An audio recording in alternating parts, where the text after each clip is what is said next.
Our next panellists up, ladies and gentlemen, please welcome Nadine Mikarski from Climametrics and Elizabeth J. Taylor, no relation, to CEO and founder of Waterloo, and my name is Mike Butcher from Editor-at-Large for TechCrunch and the founder of Path founder, the new sessions on Impact Tech. Round of applause please for our panel. I'm just going to check our cameraman. Hello, he's the cameraman. Do you want to check it's a good shot? So, before we kick off, let's have a little description. I love these seats, people swiveling around. That's why I put my foot on the floor. Let's first of all hear, what is Waterloo? Elizabeth. Yeah, what is Waterloo? In short, somebody was telling me earlier, it sounds like you're building climate change Palantir, which was kind of a compliment. I don't know, depending on which side of the fence you're on. But essentially, we aggregate water data, and not only the hard water, like precipitation, snowpack, the contextual data, population, livestock, to get a snapshot of water in a region or a place or a country. So that's what we do. Amazing. So our area also has something to do with data, but it's about emissions. So we say we are building the digital backbone for a carbon-free economy. Sounds big, I know, but I think we need big missions at the moment, so we keep it big. What we are doing is we are collecting existing data, company data, and give companies the opportunity to have their carbon footprint on a push of a button. And that is something that companies really need at the moment, not only because, I mean, we can see it outside, yeah, everybody is kind of showing off and greenwashing. Mercedes-Benz, UBS has the SDGs on the windows and everything.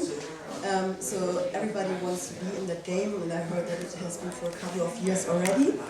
But what I can feel at the moment that we are really at a tipping point. So I can see that companies are really acting, not all of them of course, but I can see that the companies who are really looking forward, like Microsoft for example, they are starting to act, and not really on a small scale, on a really large scale. So, and I think that every company who is not doing this in future will have disadvantage, like a financial one.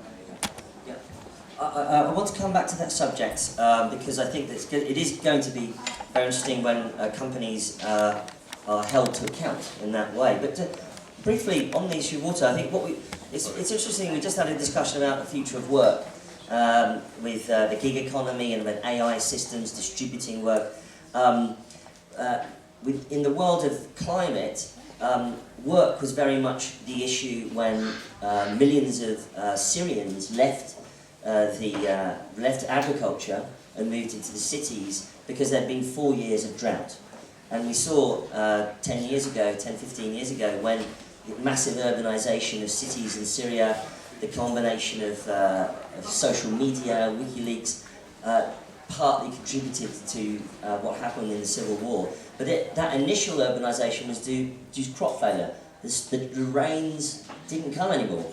And 4 years of drought drove people who needed to work, needed to live, into the cities.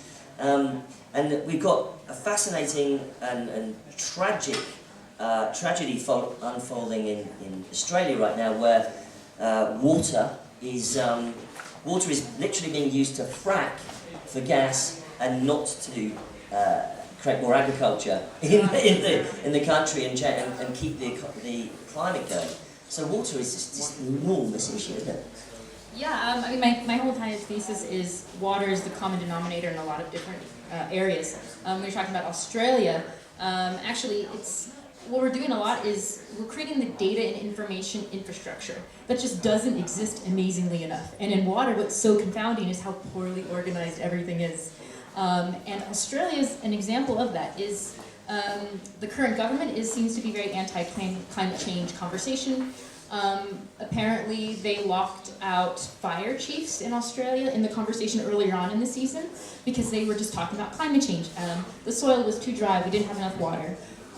So these kinds of conversations need to happen, but it happens because there's a data infrastructure in place, which just isn't existent right now.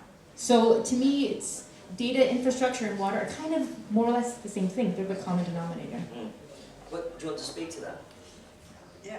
So I also think that have 100% transparency is something that really is important for us at the moment, because people can really do something and show off something that we're planting trees here and there on one side and will improve their emission footprint, yeah. And on the other side, we have such emissions in other areas of the company. And if we don't have a full transparency and we don't take the data and get the transparency out of it, we won't get things moving. Or people will pretend to move, or companies will pretend to move as they are doing at the moment, but they won't really do that. I see. So how are we going to do it? Because, you know, I was chatting to an initiative that broke yesterday. It's called the Icebreaker Initiative, Icebreaker 1. And their idea is to get enough data so that insurance companies can now price their climate risk in some way. Now, if you can price things, you can get an economy. You get an economy, you get the economy moving, you get business involved, and then perhaps things start to happen a little bit faster, don't they? But I mean, how we, you know, what's the sort of log jam? How do we break the log jam to get this stuff off the starting blocks? Get the party started, to say. Yeah. So the first part of this is diplomacy, and the integral part is data diplomacy, actually having people exchange information. But of course, the catch is no one wants to share their data. Again, back to water data, that's just prime example of countries. They need to share. There's about over 100 countries that share a common water basin or river. But you know what? They don't have to volunteer their information, which is just amazing to think about, because you have health risks. You have, of course, there's the risk of not having enough water for their local populations. So the first step to me is data diplomacy, as they say, is actually to share the information that's going on. So for us it's a little bit different, because we are addressing companies, and for them actually most of the data is already existent. It's just a mess of data, and you really need to organize it, and tech will be the solution for that.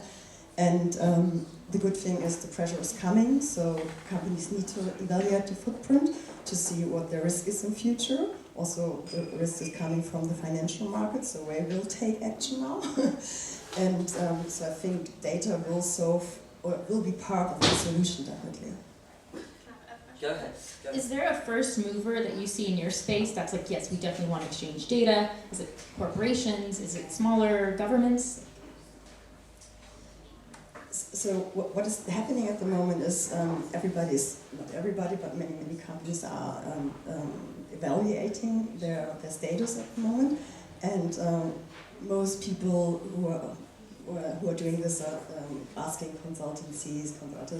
It's really like a process that is costly. It's taking months, years sometimes to really evaluate all of this, and you have to spend so many resources. So that's what's happening at the moment. But we see that they see the importance of data is coming up, and I think you don't have to look so far. I think it will change within the next 1 or 2 years, that data will be the basement for the calculation, but not also for the calculation, also for the action afterwards. From your perspective, you obviously going around, you're talking to some of the largest companies in the world, and some politicians perhaps sometimes as well.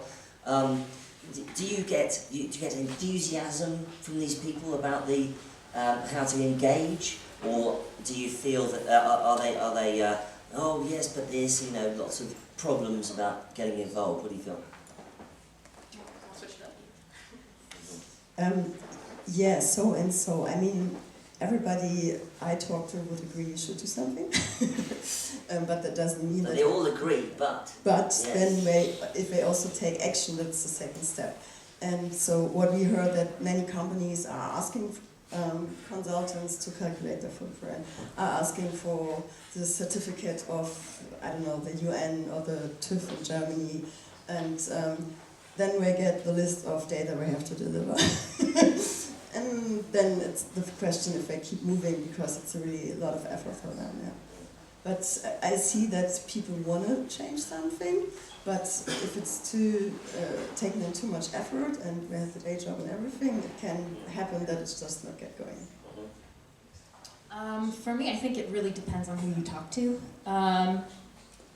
In general, people and ministries very much so understand that there's an issue with data information exchange. They know it, but they're, they kind of point to the higher ups like, well, what can we do? We don't like Tajikistan, so we're really not going to exchange information with them at the end of the day.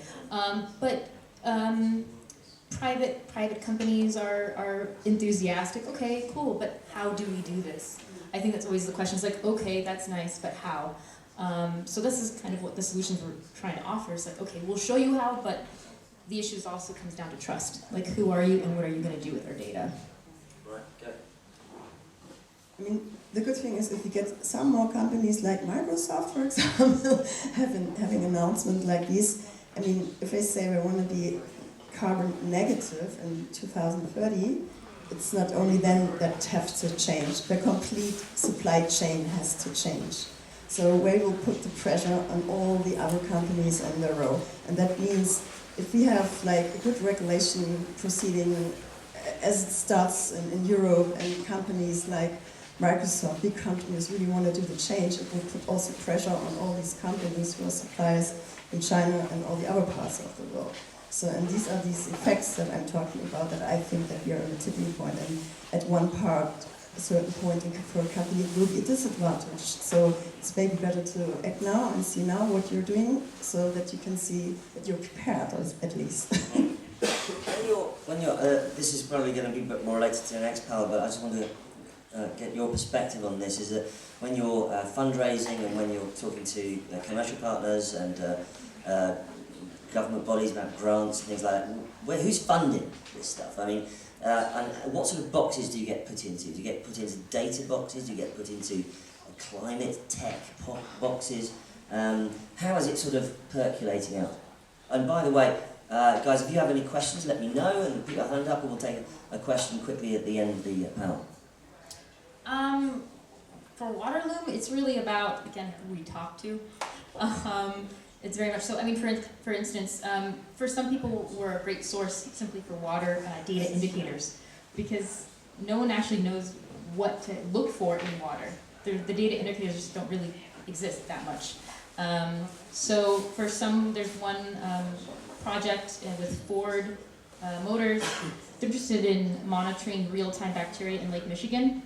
So for them, we're basically like a data hub.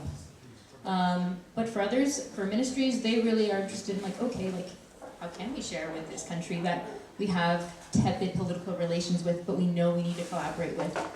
So we're a shapeshifter. We're doing whatever you need us to do, so we can actually help this spirit of collaboration. Yeah.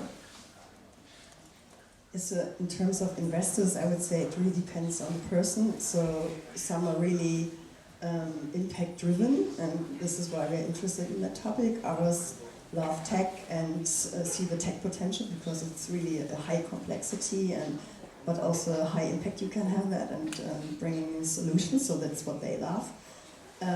But yeah, of course you have also people who are interested in that because they see synergies with what they are doing. So it's really depending on the person you're talking to. And still, of course, there are persons who still not see the urgency behind. Yeah. Any questions, anybody? Any points we'd like to make? Anyone? Okay.